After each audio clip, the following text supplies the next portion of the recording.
Et j'ai posé la question la dernière fois à une athlète que j'admire et que en tant qu'être humain et en tant qu'athlète, c'est Amélie Mauresmo. Ouais. Amélie, je trouve que c'est quelqu'un d'extraordinaire, même si je la connais pas profondément, on fait pas des dîners et tout ça, mais et je lui ai posé cette question sur une conférence quand j'étais entraîneur à l'époque à la Fédé, je lui ai posé cette question où elle était là.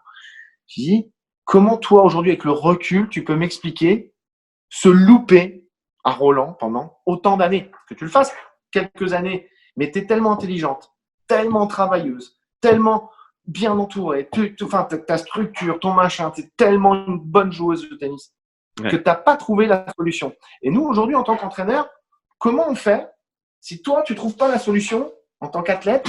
Aujourd'hui, explique-moi ce que tu pourrais dire à Amélie Mauresmo d'il y a 15 ans si tu l'entraînes, tu vois, et c'était marrant parce que elle n'avait pas du tout ce ressenti-là.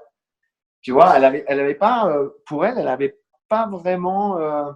Alors que moi, pour moi, sans avoir le pouvoir lui poser la question, ben je me dirais putain, elle avait ce truc, cette faiblesse, ce petit truc de faiblesse mentale. Finalement, il y avait une faiblesse chez elle, une faille qui faisait que c'était là où elle n'arrivait pas, parce que tout le monde l'attendait, parce que tu vois tout ça. Et elle Et le en fait, vivait pas comme ça. elle l'analyse pas du tout comme ça. C'est marrant, hein. Elle t'a Mais répondu quoi?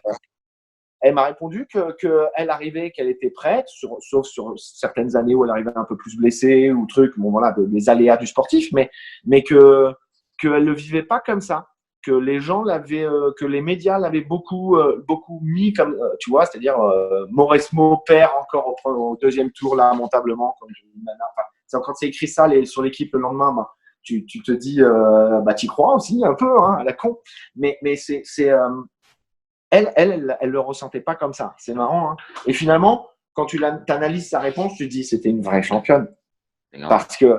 Parce que, justement, finalement, toi, tu croyais qu'il y avait une faille et elle, sa faille, elle en faisait un truc. Peut-être qu'il y a une faille, mais je la mets de côté parce que je vais gagner Wim la semaine prochaine. Parce que je m'effondre pas. Parce que, enfin, tu vois, finalement, elle arrivait à faire de ses failles parce que je pense que c'est une faille, moi, de l'extérieur. Je peux me tromper, et finalement, elle en faisait quelque chose qui était une force pour elle, je pense.